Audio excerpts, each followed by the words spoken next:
Hi, it's Jay again, and I thought I'd do one last check-in. It's coming up on almost high noon here in Scottsdale, Arizona.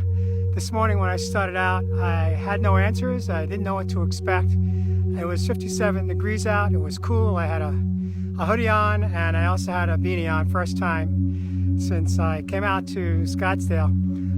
But I was ready. I was prepared for whatever was to unfold, not really knowing how I would respond to the hike, not knowing how I would respond physically or emotionally or mentally. However, I was willing to put myself out there, and I really wanted to just touch base as I was navigating through the back end of this hike this morning. I didn't know if I'd make it all the way to the end, which included a crossover, get to the second mountain range, which is actually way more strenuous than the first.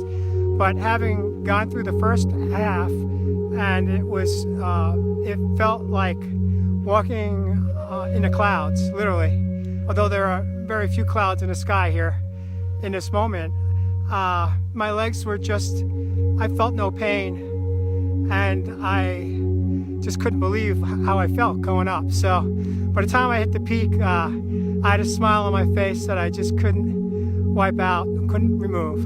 And so I decided to continue along the trail and do the crossover and go through the strenuous part and see how I would respond on the back end, heading back. And I don't recall what year it was when Rocky came out. And if you are old enough to have seen the original, or maybe it was the second, Rocky 2, when he was in training to beat Apollo, and he trained up and down I think it was the Capitol staircase in Philadelphia. Well, on the back end of this trail this morning, I ran up the stairs of this trail, and I had very little pain. My pain level was where it used to be about 95%. I was down about 5%. Awareness of slight discomfort, but no pain in my hip and my calf. And I ran. And when I reached the top, I literally broke down into tears, uncontrollable tears. And it was just a beautiful moment that I got to share with just myself and God. And I was just in tears of just total gratitude, thanking God for what I believe is a gift He gave me through the 18 plus days of this water fast. What I do know is I don't think I'm done. I believe I'm going to go in for a second fast, maybe before this year end is out or right at the new year, to do the complete wipeout of whatever's left, remnants within my healing that needs to take place. But I wanted to share real briefly that, the healing process is just that. It's a journey. And by no means do I want you to believe that every day has been what I call the highlight reel of my experience of going through navigating the healing journey. And my healing journey was not just about the physical healing that I had to do. I mentioned I was broken on all four pillars: the emotional, the mental, the physical, and the spiritual. It's about total balance. Every part of my being was out of balance. And so I had to focus on fixing, on correcting all four pillars, because I was at ground zero. I had nothing left on any of them. I was out of answers, out of solutions, and I was in big trouble. And so what I learned is that there's peaks and valleys, there's ups and downs. There are days where I'd be feeling great, and then I have a setback, a physical setback or an emotional setback, a mental setback.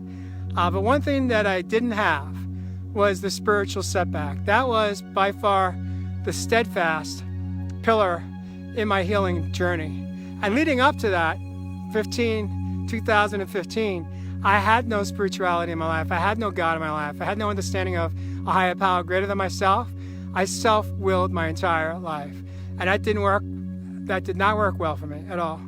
So I wanted to share that because what I learned in the healing process is that when I was in pain, I was pretty much an isolator.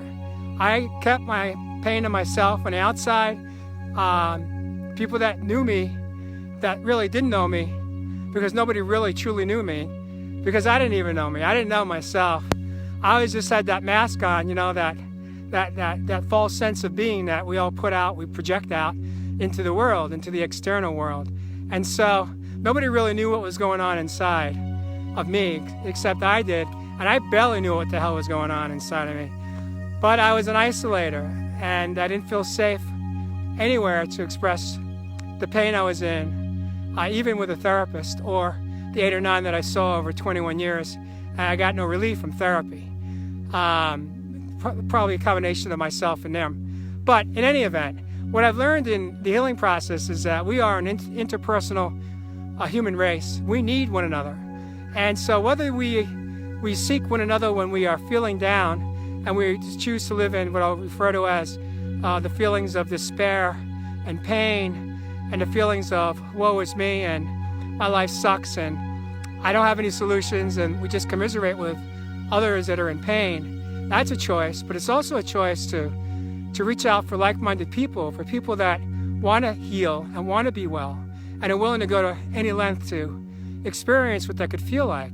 And so I've learned through my healing process to attract people that are wanting the same type of well-being and health that I've wanted. And so yesterday morning, I was having a difficult day on probably all 4 pillars. And I forced myself to go to the health club. And I then had to force myself to dress in my exercise clothing apparel and go upstairs and work out. And I just didn't want to do it. My legs were just tired. I felt like I just did not have the energy. But I pushed through that, and I got dressed, and I went upstairs. And I just literally got onto the elliptical when a text came through from a dear friend of mine, John Fiore. And his text to me was he basically said, "Hey, how you doing? And I'm just struggling with weakness and loss, physical loss, and I'm just pissed off." And he didn't know that I had just mounted this bike and that I too was not in a good space in that moment. But when he said those words to me, I just like responded in the most loving, kind way that I could. And before I knew it, we were just in conversation together and just sharing our truths, and me inspiring him, I believe, by the words that I shared, and he not understanding, because he didn't know where I was coming from, that he actually was helping me. And we helped each other, except he had no idea what he was doing for me.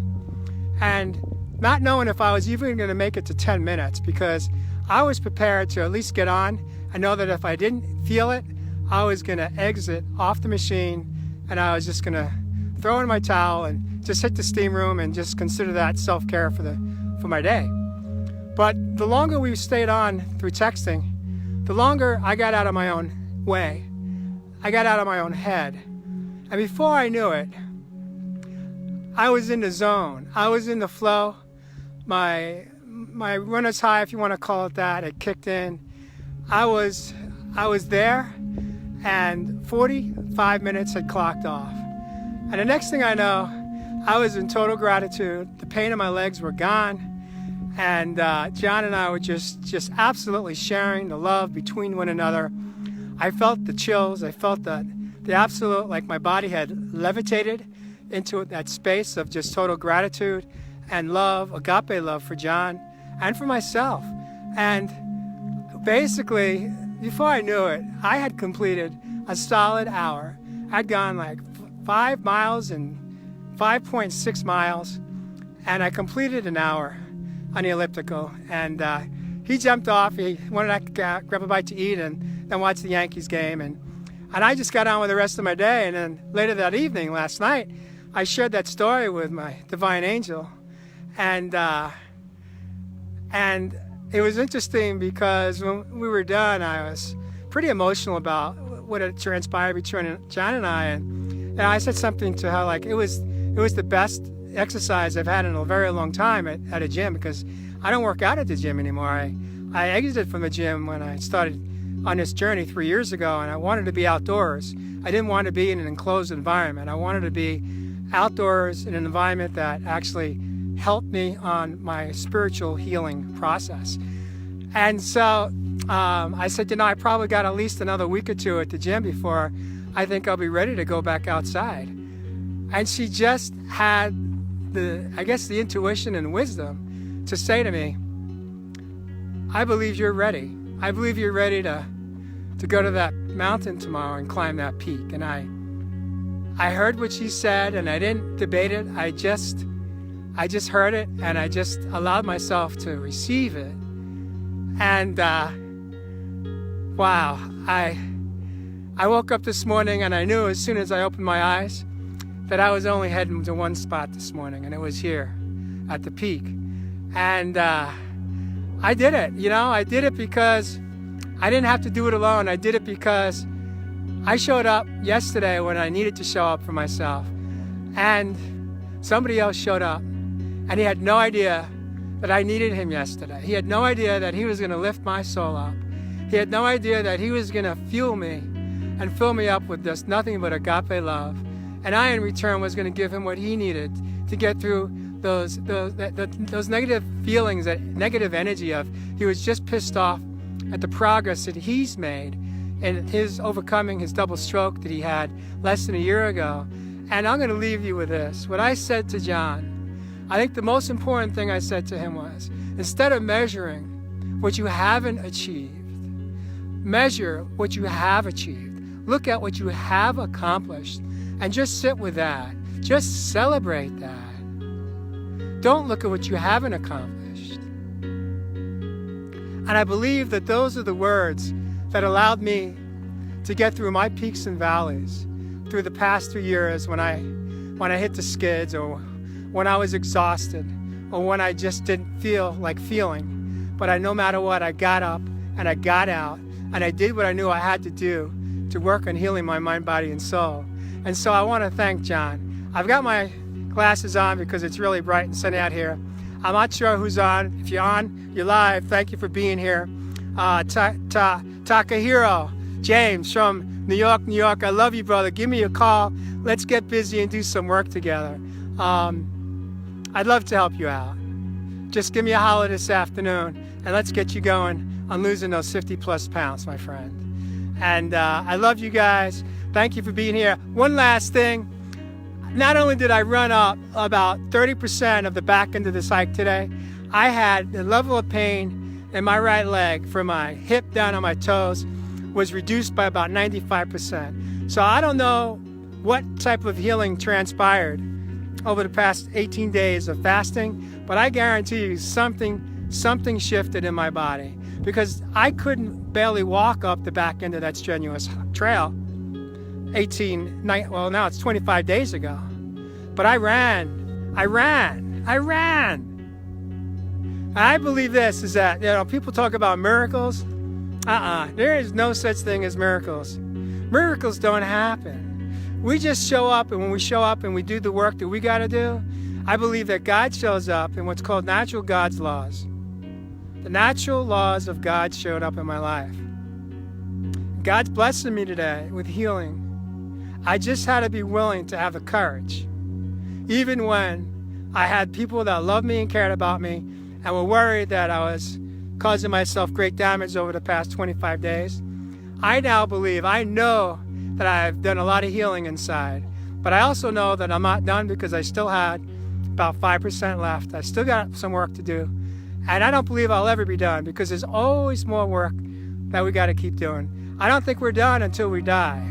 That's what we're always achieving for, is personal enlightenment. I'm just going to continue to do what I do, to show up, to share my hope with you. And, you know, for me, the acronym of HOPE, and I'm going to close with this, is healing our perspective every day. That is, to me, the true definition of hope. And when I'm willing to show up with hope in my heart and hope in my soul, I know that if I show up for myself, that I can heal my perspective just for today. And with that, have a beautiful day. Do some self-care, and we'll catch you on the fly. Love you all. Take care. Bye-bye.